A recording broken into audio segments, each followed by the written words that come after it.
ச்சே ஒரு காலத்தில் எப்படி இருந்த பிளேயர் இன்னைக்கு இப்படி ஆயிடுச்சுங்க ஒரு நிலைமை அப்படின்னு சொல்லி வருத்தப்பட்டு இருக்கும்போது யாருங்க விவியன் ரிச்சர்ட்ஸ் பற்றி பேசியிருக்கேன். விராட் கோலி பற்றி பேசியிருக்கேன். விராட் கோலி பற்றி அவரை பற்றி வருத்தப்படுறதுக்கு என்ன இருக்குது அப்படின்னு கேட்டால் என்ன இருக்கா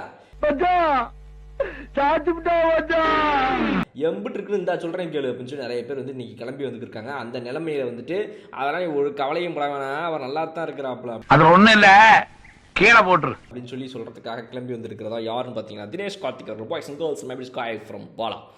இந்திய அணியுடைய மிக முக்கியமான வீரராக கருதப்படக்கூடிய நம்மளுடைய விராட் கோலி அவர்கள் தற்போதைய இந்தியன் டீம்லேயே பார்த்தீங்க அப்படின்னா மிகச்சிறந்த வகையில் தன்னுடைய பேட்டிங் திறமைகளை சும்மா பட்டையை கிளப்பி கொண்டிருக்கும்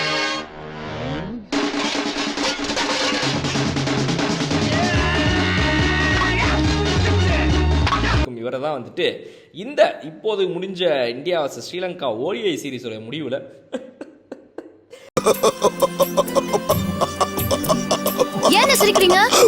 அதை எப்படி நான் என் வாயால சொல்லுவேன், சரி சொல்லாத ஏங்க சொல்லணுங்க அதெல்லாம் அப்படின்னு சொல்லி கிளம்பி வந்துட்டுருக்கேன் பல பேர்கிட்ட. சும்மா வச்சுக்க அப்படின்னு சொல்லி பதிலடிகளை கொடுக்குறாரு நம்முடைய டிகே தினேஷ் கார்த்திக் அவர்கள். தினேஷ் கார்த்திக் என்ன சொல்கிறார் அப்படின்னா, என்ன தான் 24 ரன்கள் 14 ரன்கள் 20 ரன்கள்னு சொல்லி 3 ஒன் டே மேட்ச்சில் ஸ்ரீலங்கா அகெயின்ஸ்டாக விளையாடிருந்தாலுமே கூட கொலம்போல இவர் அடித்த இந்த 3 இன்னிங்ஸை வச்சு ஒன்றும் நம்ம முடிவு பண்ணிட முடியாதுங்க. டாப் ஸ்கோர் அடித்தாப்புல 2004 T20 வேர்ல்டு கப் ஃபைனலில் 29 ஜூன் மாதம் ஆனதை மறந்துட்டீங்க. அதுக்குள்ளே விராட் கோலி இன்றைக்கி வந்துட்டு ஒரு மாதம் கேப்புக்கு அப்புறம் விளாடக்கூடிய இந்த 3 மேட்சை வச்சு அவரை முடிவு பண்ணிடுறது. இது மாதிரி நீங்கள் பண்ணி தானே இன்றைக்கி இந்த நிலைமையில் வந்து நிற்கிறாப்புல. இன்னும் அதிகமாகிட்டே போகிற அவருடைய அடியை இன்னுமாடா நீங்கள் திருந்தலை அப்படின்னு சொல்லி சொல்கிறாரு நம்மளுடைய தினேஷ் கார்த்திக் அவர்கள்.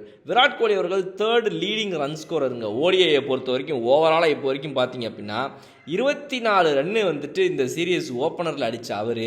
அப்புறம் வந்துட்டு 2ஆம் தேதி ஆகஸ்ட்டுக்கு அப்புறம் வந்துட்டு 14 ரன்னு 20 ரன்னு சொல்லி அடுத்தடுத்த மேட்சஸ் அடித்து இந்த சீரீஸில் 3rd ஹையஸ்ட் ரன் ஸ்கோரராக அவர் இருந்திருக்காப்புல. இந்தியா வந்து 32 ரன்கள் வித்தியாசத்தில் 110 ரன்கள் வித்தியாசத்தில் இப்படிலாம் வந்து 2வது 3வது ஒன் டே மேட்சை தோற்றுருந்தாலும் கூட ஒரு பெரிய எக்ஸ்பெக்டேஷன் ஆரம்பத்தில் இருந்துச்சு இந்த ஓடிஐ சீரீஸில் விராட் கோலி எப்படி விளாட போகிறாப்புல அப்படின்னு சொல்லி.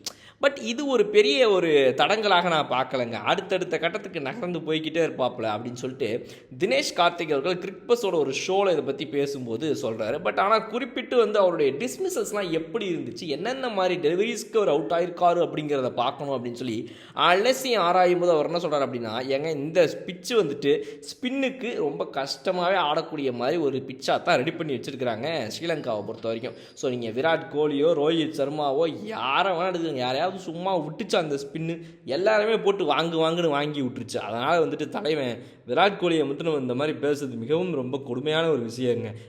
செமி நியூ பாலாக இருக்கும்போது 8-30 ஓவருக்குள்ளே பார்த்தீங்கன்னா ரொம்ப ஹார்ட் ஒர்க் பண்ண வேண்டியதாக இருக்குது. அப்படிப்பட்ட இடத்துல வந்து நம்ம வருத்தமே படக்கூடாதுங்க. விராட் கோலியை அடுத்த சீரீஸில் நீங்கள் பாருங்கள் துவம்சம் பண்ணுறாரு அப்படின்னு சொல்லி விராட் கோலி சச்சின் டெண்டுல்கருடைய ரெக்கார்ட்லேருந்து ஆரம்பித்து பல பேருடைய ரெக்கார்டுகளை பிரேக் பண்ணிக்கிற இந்த நேரத்தில் ஃபாஸ்டஸ்ட் அப்படின்னு சொல்லி இன்னொரு ரெக்கார்டும் கையில் வந்துக்கு இருந்துச்சு. அது ஜஸ்ட்டில் மிஸ் ஆகி போயிடுச்சு. மற்றபடி வேறு ஒன்றும் கிடையாதுங்க. எல்லாம் எவ்ரிதிங் இஸ் ஹாப்பி அப்படின்னு சொல்லி டிகே அவர்கள் நம்முடைய விராட் கோலிக்கு இப்போ உதவும் கரங்கள், அவருக்கு என்ன உதவும் கரங்க சப்போர்ட்டு தெரிவிச்சிருக்காப்புல. அவ்வளோதான். இன்னொரு வீடியோ நான் வந்து பார்க்குறேன். அது ஒரு விட்டு தூங்கல் படம். Okay bye.